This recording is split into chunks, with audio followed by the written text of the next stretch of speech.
Mon fils a essayé de me mettre à la porte de ma propre maison. Parce qu'il voulait fonder une famille et acheter une grande maison dans une autre communauté. Je suis un homme de 65 ans et j'ai été père célibataire pendant les 32 dernières années. Ma femme, Laura, est décédée quand notre fils, Gary, n'avait que 3 ans. C'était une perte soudaine et dévastatrice. Elle a eu un accident de voiture en rentrant du travail. Un instant, nous étions une famille heureuse de 3 personnes, et l'instant d'après, je me suis retrouvé seul à élever notre petit garçon. Ces premières années ont été incroyablement difficiles. À l'époque, je travaillais comme professeur d'anglais dans un lycée, et soudain, j'ai dû jongler entre mon travail et être parent à plein temps. Il y avait des nuits où je m'asseyais sur le sol de la chambre de Gary, le regardant dormir, me demandant comment j'allais m'en sortir. Mais d'une manière ou d'une autre, jour après jour, nous avons réussi. J'ai fait beaucoup de sacrifices au fil des années.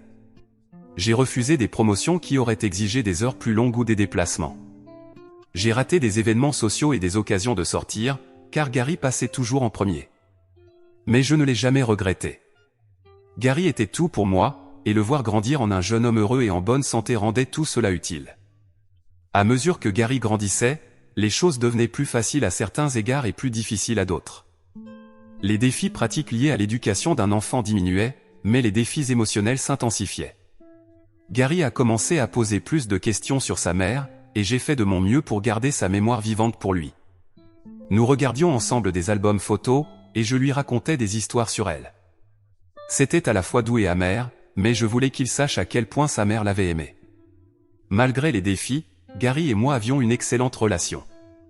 Nous étions plus que père et fils, nous étions les meilleurs amis. Nous partagions une passion pour les sports, en particulier le baseball, et certains de mes souvenirs les plus chers sont ceux où je lui apprenais à lancer dans notre jardin. À mesure qu'il grandissait, nous passions les week-ends à faire de la randonnée ou du camping. J'étais si fier quand Gary a été accepté dans une bonne université. C'était un moment doux amer de le voir faire ses valises pour son dortoir, mais j'étais enthousiaste pour lui, car il commençait un nouveau chapitre de sa vie.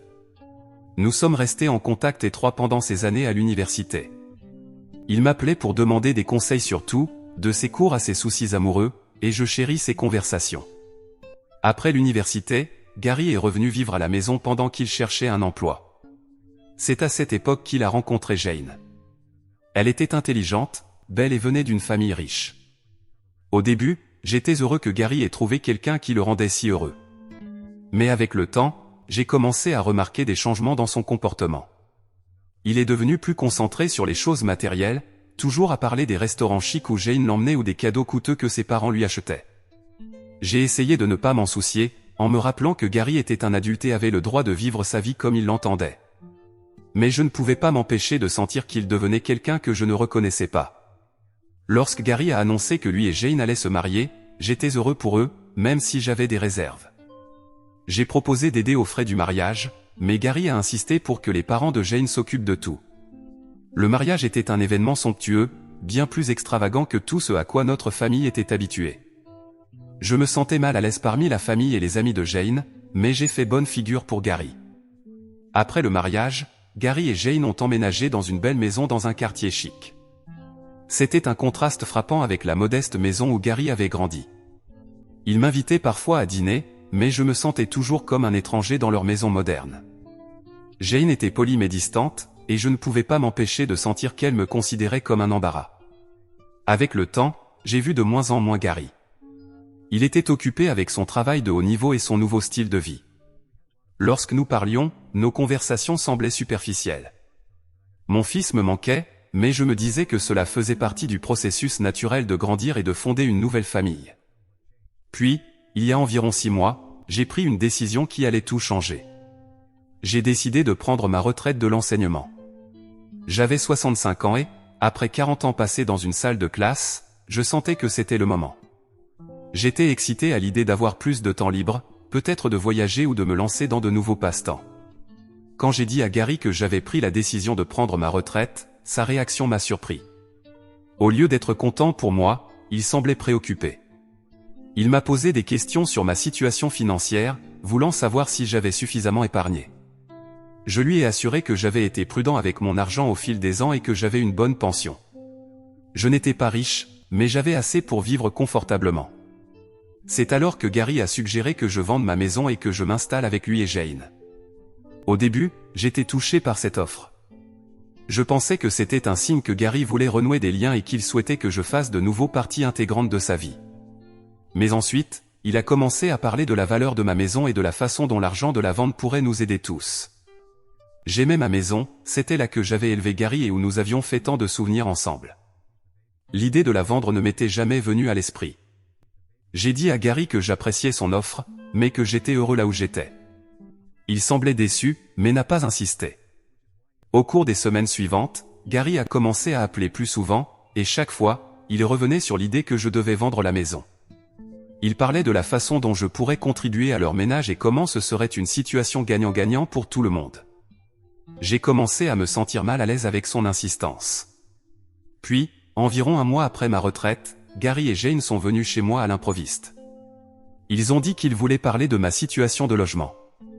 Jane a fait la plupart des discours, expliquant qu'il prévoyait de fonder une famille bientôt et que ce serait merveilleux de m'avoir là pour aider avec les petits-enfants.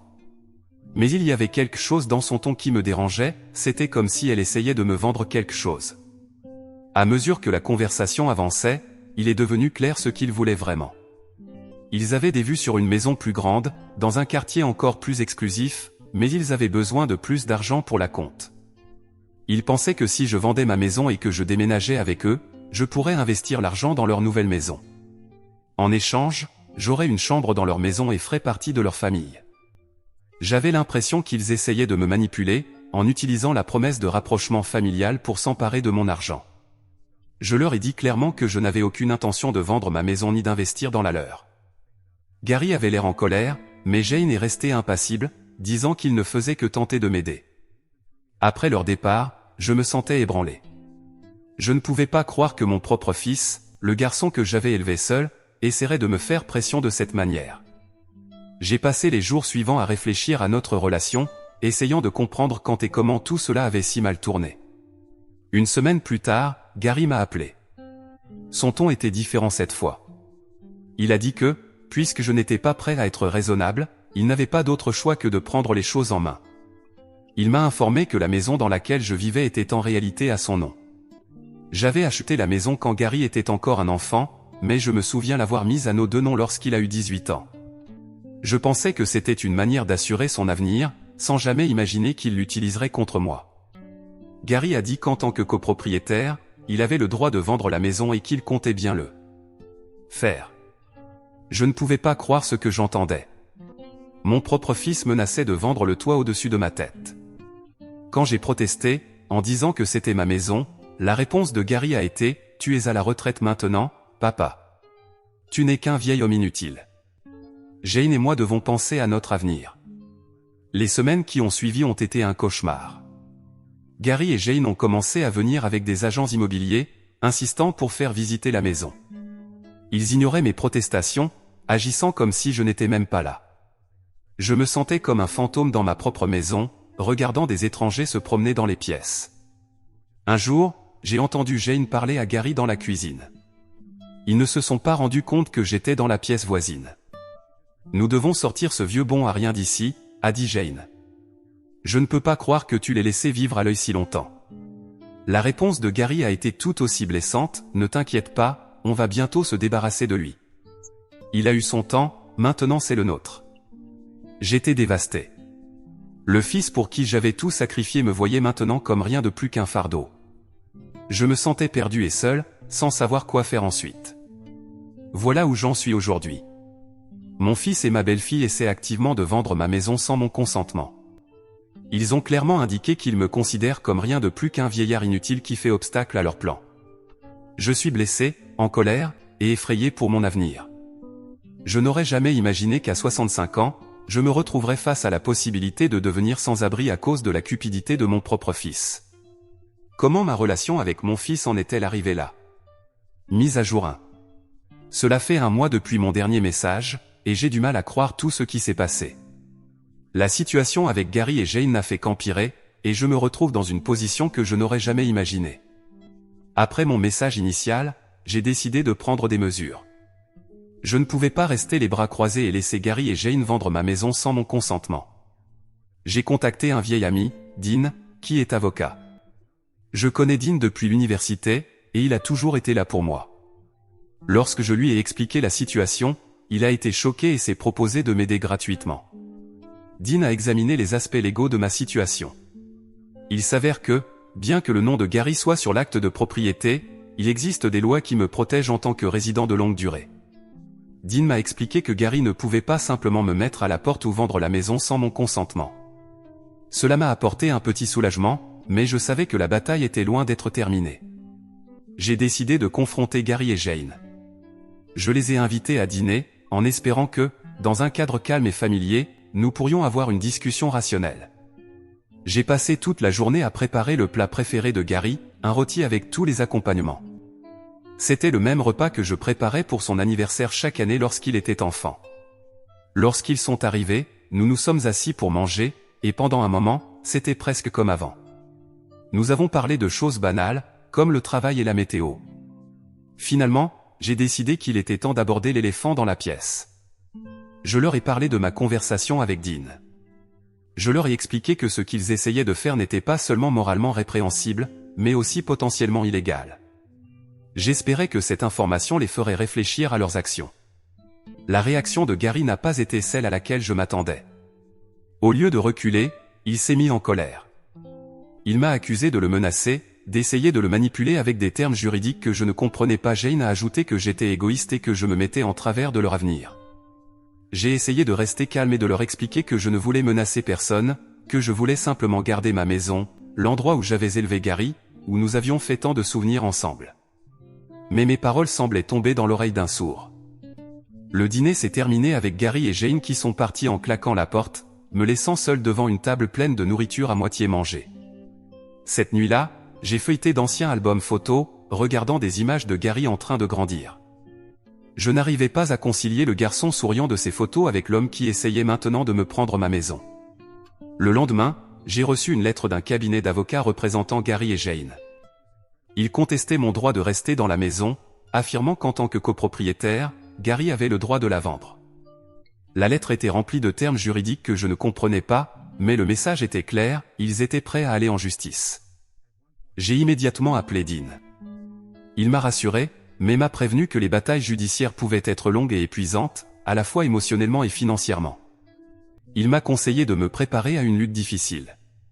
Pendant les semaines suivantes, ma vie a été rythmée par des consultations juridiques et des papiers administratifs. Dean a été incroyablement utile, m'expliquant tout en des termes que je pouvais comprendre et me guidant tout au long du processus. Mais c'était épuisant. Je me retrouvais à perdre le sommeil, constamment inquiet de ce qui allait se passer. Pendant cette période, j'ai également commencé à reprendre contact avec de vieux amis et collègues. Je n'avais pas réalisé à quel point je m'étais isolé ces dernières années, concentrant toute mon énergie sur Gary et sa famille. Cela m'a fait du bien de me reconnecter avec des personnes qui me connaissaient, qui se souvenaient de quel bon père j'avais été pour Gary. Une de ses amies, une ancienne collègue, Suzanne, m'a proposé de m'héberger si les choses devenaient trop compliquées. C'était réconfortant de savoir que j'avais un endroit où aller si le pire se produisait, mais l'idée de quitter ma maison me brisait encore le cœur. À mesure que la bataille judiciaire s'intensifiait, les tactiques de Gary et Jane devenaient plus agressives. Ils ont commencé à répandre des rumeurs dans le quartier, disant que j'étais mentalement instable et que j'avais besoin d'aller dans une maison de retraite. Certains voisins que je connaissais depuis des années ont commencé à m'éviter, me jetant des regards étranges lorsque nous nous croisions dans la rue. Le stress commençait à avoir un impact sur ma santé. Je me sentais fatigué tout le temps, et je perdais l'appétit. Mon médecin m'a mis en garde contre les dangers du stress à mon âge et m'a prescrit des médicaments pour m'aider à dormir. Mais les pilules ne pouvaient pas guérir la douleur dans mon cœur chaque fois que je pensais à Gary. Mise à jour 2. Cela fait environ 3 semaines depuis ma dernière mise à jour, et j'ai reçu une visite inattendue. C'était la mère de Jane, Elizabeth. Je ne l'avais rencontrée qu'une poignée de fois lors d'événements familiaux, et nous n'étions jamais devenus proches. Elle semblait mal à l'aise en se tenant sur le pas de ma porte, mais je l'ai invitée à entrer par politesse. Autour d'une tasse de thé, Elizabeth m'a révélé la raison de sa visite. Elle avait entendu Gary et Jane discuter de leurs plans, et elle était horrifiée. Elle m'a dit que ni elle ni son mari n'étaient au courant de ce que Gary et Jane faisaient, et qu'ils n'approuvaient pas. Elizabeth s'est excusée pour le comportement de sa fille et s'est proposée de m'aider de toutes les manières possibles. Après tout ce qui s'était passé, il était difficile de faire confiance à quiconque lié à Gary et Jane, mais à mesure que nous parlions, je pouvais voir qu'Elizabeth était vraiment bouleversée par la situation. Elle m'a raconté des histoires sur son propre père, qui avait vécu avec eux pendant ces dernières années. Elle ne pouvait pas imaginer traiter un parent de la manière dont Gary et Jane me traitaient. Avant de partir, Elizabeth m'a remis une enveloppe. À l'intérieur, il y avait un chèque pour une somme considérable. Elle a insisté pour que je le prenne, disant que c'était pour m'aider avec les frais juridiques ou autres. J'étais bouleversé par sa générosité et j'ai essayé de refuser, mais elle n'a pas voulu entendre parler de cela. Elle m'a fait promettre de la prévenir si j'avais besoin de quoi que ce soit d'autre. Cela m'a réconforté de savoir que tout le monde dans la nouvelle famille de Gary n'approuvait pas ses actions, mais cela m'a aussi rendu triste de penser que les beaux-parents de mon fils me montraient plus de gentillesse que lui. La bataille juridique continuait de traîner en longueur. Les avocats de Gary et Jane étaient agressifs, avançant toutes sortes d'arguments juridiques. Dean faisait un excellent travail pour me défendre, mais l'interminable va-et-vient était épuisant. Un jour particulièrement difficile, je me suis retrouvé assis dans mon jardin, regardant la vieille cabane dans l'arbre que Gary et moi avions construite ensemble quand il avait 10 ans. Elle était maintenant usée et délabrée, mais toujours debout. Je me suis souvenu de l'été que nous avions passé à la construire, de l'excitation de Gary pendant que nous enfoncions chaque clou, de la fierté dans ses yeux quand nous l'avons finalement terminée. Maintenant, ce même garçon essayait de me retirer de la maison où nous avions partagé tant de souvenirs heureux. Alors que j'étais là, perdu dans mes pensées, mon téléphone a vibré avec un message. C'était Gary. La première communication directe que nous avions eue depuis des semaines. Le message était bref et froid. « Papa, c'est ta dernière chance. Accepte de vendre la maison et de venir vivre avec nous, ou nous nous assurons que tu finisses sans rien. » Ce n'était pas le fils que j'avais élevé. Le Gary que je connaissais n'aurait jamais menacé son propre père de cette manière. Je n'ai pas répondu au message, mais je l'ai sauvegardé. Dean m'avait conseillé de garder une trace de toutes les communications de Gary et Jane. Le lendemain, j'avais une réunion prévue avec Dean pour discuter de notre stratégie pour l'avenir. Alors que je me préparais à partir, j'ai entendu du bruit à l'extérieur. J'ai regardé par la fenêtre et j'ai vu Gary et Jane dans le jardin, supervisant un groupe de travailleurs qui installaient un panneau « à vendre ». Je suis sorti en courant et j'ai exigé de savoir ce qui se passait. Gary a dit qu'il se préparait simplement à l'inévitable. Je leur ai dit qu'il n'avait pas le droit de mettre ce panneau, que la maison n'était pas à vendre. Jane a ri et a dit « Elle le saura bientôt, vieux ». Je suis resté là, impuissant, pendant que les travailleurs finissaient de mettre en place le panneau. Les voisins commençaient à sortir de chez eux, curieux du vacarme. Cette nuit-là, je n'ai pas pu dormir. Je repassais en boucle les événements de la journée dans ma tête, essayant de comprendre comment tout cela avait pu si mal tourner. Je me suis retrouvé à penser à Laura, me demandant ce qu'elle dirait si elle pouvait voir ce que notre fils était devenu. Le lendemain matin, je me suis réveillé pour trouver mon jardin rempli de gens. Gary et Jane avaient organisé une journée portes ouvertes sans que je le sache ni le consente.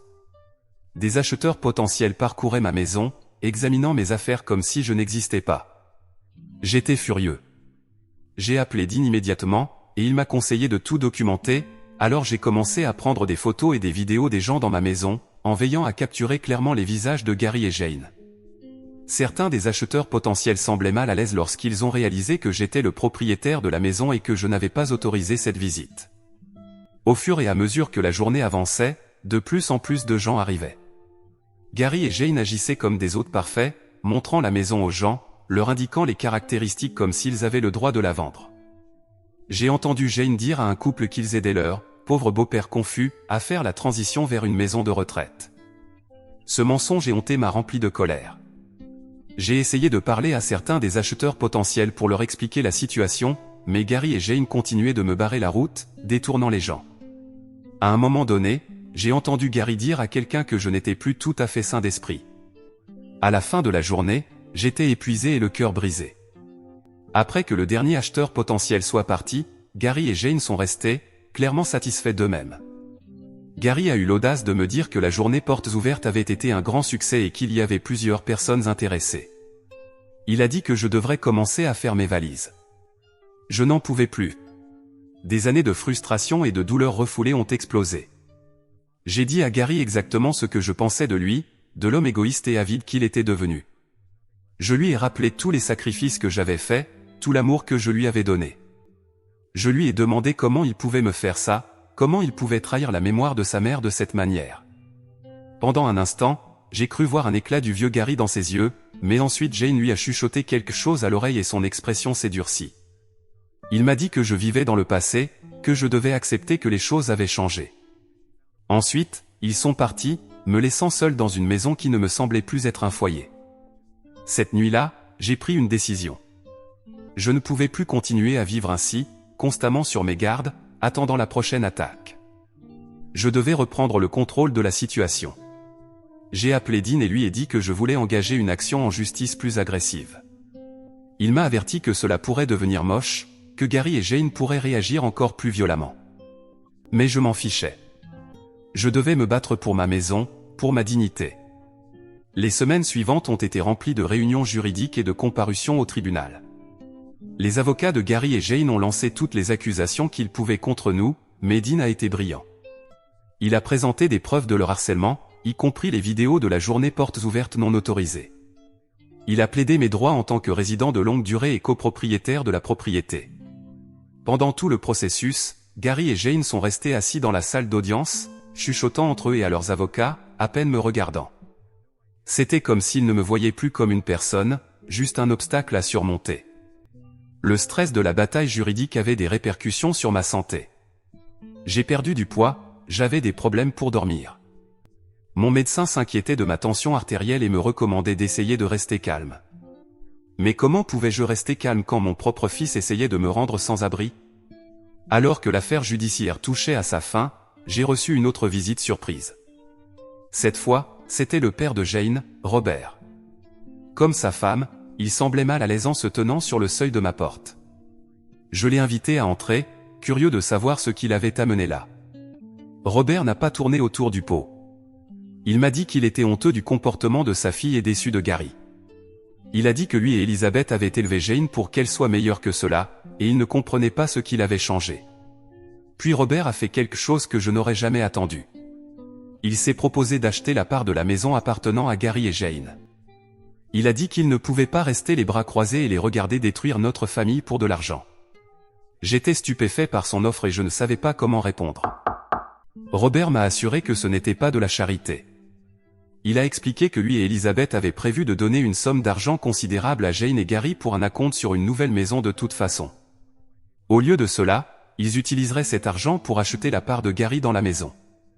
De cette manière, je pourrais rester dans ma maison, et Gary et Jane obtiendraient quand même l'argent qu'ils voulaient. J'étais bouleversé par la générosité de Robert. Cela semblait trop beau pour être vrai, une solution parfaite à ce cauchemar. Mais j'étais aussi méfiant.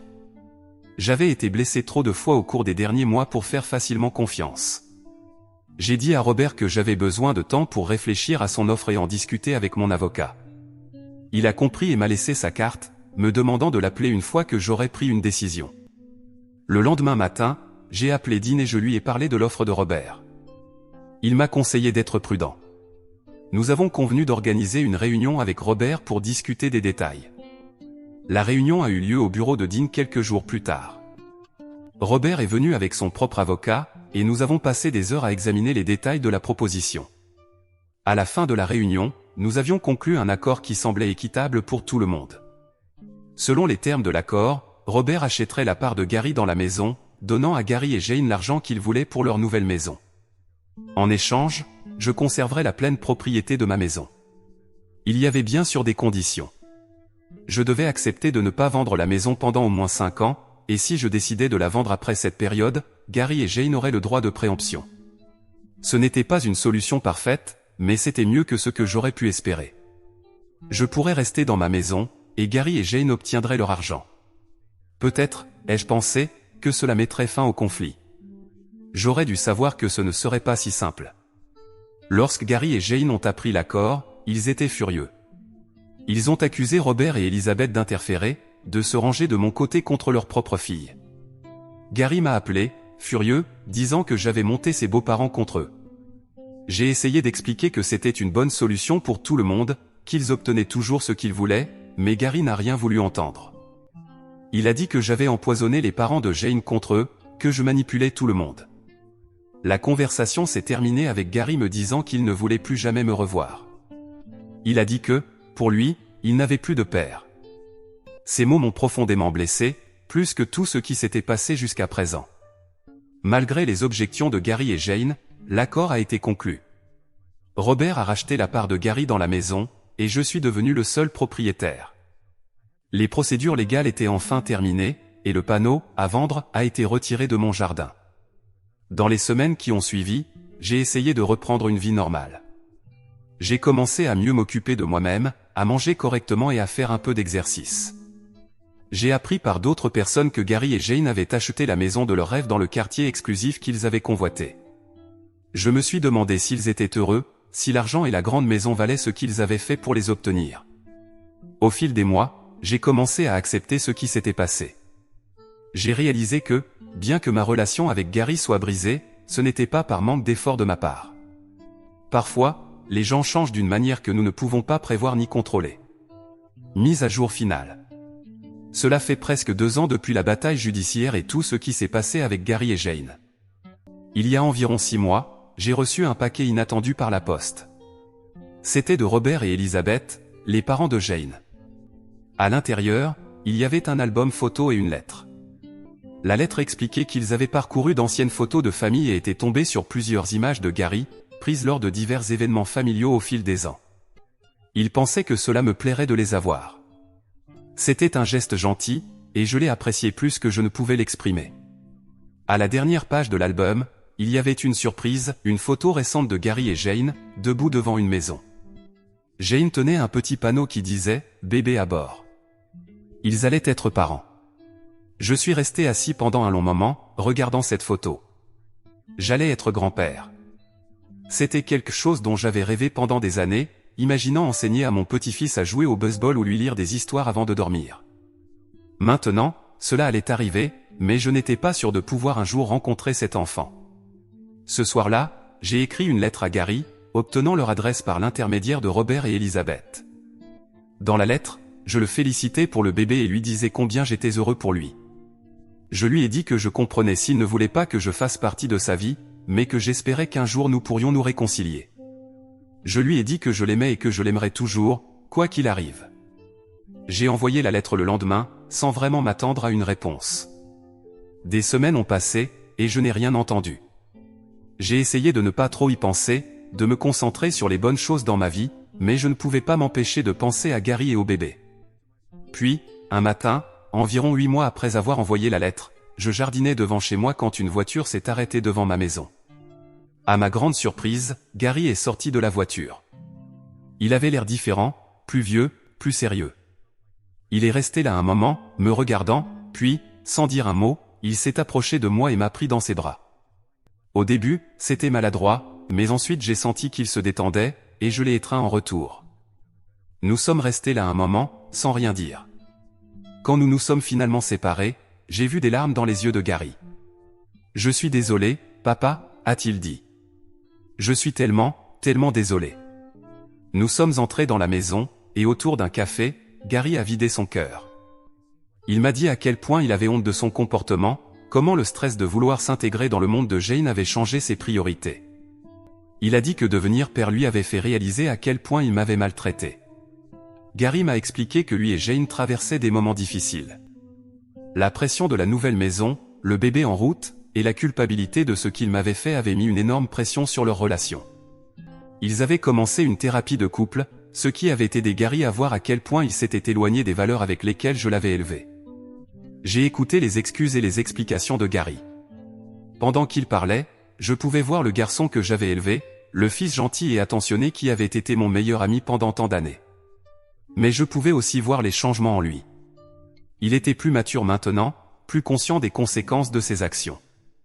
Gary m'a parlé du bébé, une petite fille qui allait naître dans quelques mois.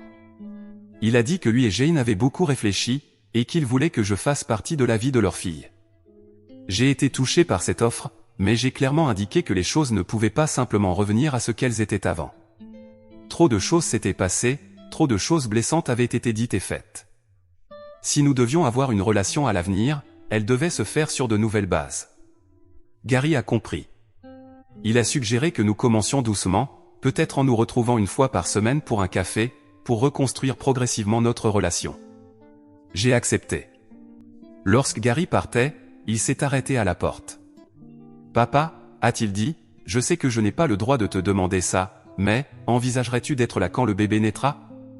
J'aimerais beaucoup que ma fille rencontre son grand-père. » J'ai été surpris par cette demande, et partagé. Rien ne me ferait plus plaisir que d'être là pour la naissance de ma petite fille, mais j'étais encore blessé par tout ce qui s'était passé. Finalement, j'ai dit à Gary que j'y réfléchirais. Il a hoché la tête, comprenant mes hésitations. Au cours des mois suivants, Gary et moi nous sommes rencontrés régulièrement pour prendre un café, parfois rejoints par Jane. Ces rencontres étaient souvent maladroites au début, chacun d'entre nous dansant autour de l'éléphant dans la pièce, mais peu à peu, nous avons commencé à nous détendre en compagnie les uns des autres. Jane s'est excusée pour sa part dans ce qui s'était passé. Elle a expliqué qu'elle avait été sous beaucoup de pression de la part de ses parents pour bien se marier et maintenir un certain style de vie. Elle s'était laissée emporter par le matérialisme et avait perdu de vue ce qui comptait vraiment. La grossesse avait été pour elle un réveil. J'ai apprécié les excuses de Jane, mais, tout comme avec Gary, j'ai clairement indiqué que reconstruire la confiance prendrait du temps. Elle semblait le comprendre et respecter mes limites. 2 semaines avant la date prévue pour l'accouchement, Gary m'a appelé, paniqué. Jane avait accouché plus tôt que prévu, et il se rendait à l'hôpital. Je n'ai pas hésité un instant et les ai rejoints. J'ai passé les heures suivantes à arpenter la salle d'attente de l'hôpital. Gary sortait périodiquement pour me donner des nouvelles. Finalement, après ce qui m'a semblé une éternité, Gary est sorti avec un énorme sourire sur le visage. « Papa, veux-tu rencontrer ta petite fille ?» a-t-il dit. Je l'ai suivi dans la chambre. Jane était dans le lit, épuisée mais heureuse, et là, dans ses bras, se trouvait le plus petit et le plus parfait des bébés que j'avais jamais vus. Gary a pris délicatement le bébé des bras de Jane et me l'a apporté. « Papa, je te présente Lily Laura » a-t-il dit. En tenant ma petite fille pour la première fois, j'ai senti les larmes me monter aux yeux. Elle était magnifique, et son deuxième prénom, Laura, était celui de ma défunte épouse. J'ai regardé Gary, questionnant du regard, et il a souri. Nous voulions qu'elle ait une part de sa grand-mère, pour honorer les parents incroyables qui m'ont élevé, a-t-il expliqué. Au cours des mois suivants, j'ai passé autant de temps que possible avec Lily. Gary et Jane ont été merveilleux pour m'inclure dans sa vie. Ma relation avec eux s'est également améliorée. Nous avons parlé plus ouvertement de ce qui s'était passé, en travaillant sur nos problèmes. Et voilà, Reddit, c'est l'histoire des 2 dernières années. J'ai traversé beaucoup d'épreuves, et je remercie tous ceux qui m'ont donné des conseils utiles en cours de route. Mais maintenant, il est temps pour moi d'arrêter d'écrire et de profiter du temps qu'il me reste avec ma famille.